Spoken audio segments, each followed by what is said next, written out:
55 থেকে 60 দিন বয়সের দইঞ্চা হেক্টর প্রতি 25 থেকে 30 টন সবুজ দইঞ্চা উৎপাদন করে। 100 থেকে 150 কেজি নাইট্রোজেন সরবরাহ করে, যা 220 থেকে 260 কেজি ইউরিয়া সারের সমান। অতএব বুঝতেই পারছেন যে দইঞ্চার গুরুত্ব কতটুকু। আমরা যে জমিটি চাষাবাদ করতেছি এই জমিটি দইঞ্চা চাষ করার জন্য করতেছি। আর দইঞ্চা চাষ করার তেমন কোনো টেকনিক নেই। আপনার জমি বেঁধে 1 থেকে 2টি চাষ দিয়ে আপনি দইঞ্চা বনে নিতে পারবেন। তো আমাদের এই জমিটি বেলে মাটি হওয়াতে আরও সহজ হয়েছে। তো আমরা প্রথম চাষ দিয়েছি, তার পরবর্তী চাষেই আমরা দইঞ্চা ছিটিয়ে দিয়েছি। তারপর আপনারা একটু মই দিয়ে দিতে পারেন যাতে করে পোকা এবং পাখিতে খেয়ে ফেলতে না পারে।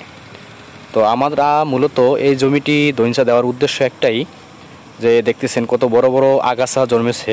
এই জমিটিতে বর্তমানে আমরা কিছু চাষাবাদের কথা চিন্তা করতেছি না। তো আমাদের দীর্ঘদিন পতিত থাকার ফলে জমির জো নষ্ট হয়ে গিয়েছে। তো জমিকে জো ফিরিয়ে আনা এবং পরবর্তীতে আমরা এর উর্বরতা বৃদ্ধির জন্য দইঞ্চাকে দিয়ে রেখেছি। তো এখন মূলত জুন মাস, এখন দইঞ্চা দেওয়ার উপযুক্ত সময় না।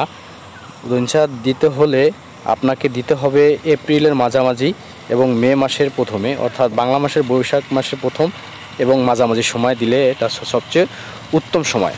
তো আমরা চিন্তা করেছি আমরা জমিতে ফেলে রেখে যাবে না, তাই এইভাবে করে আমাদের জমিকে ইউটিলাইজ করতেছি।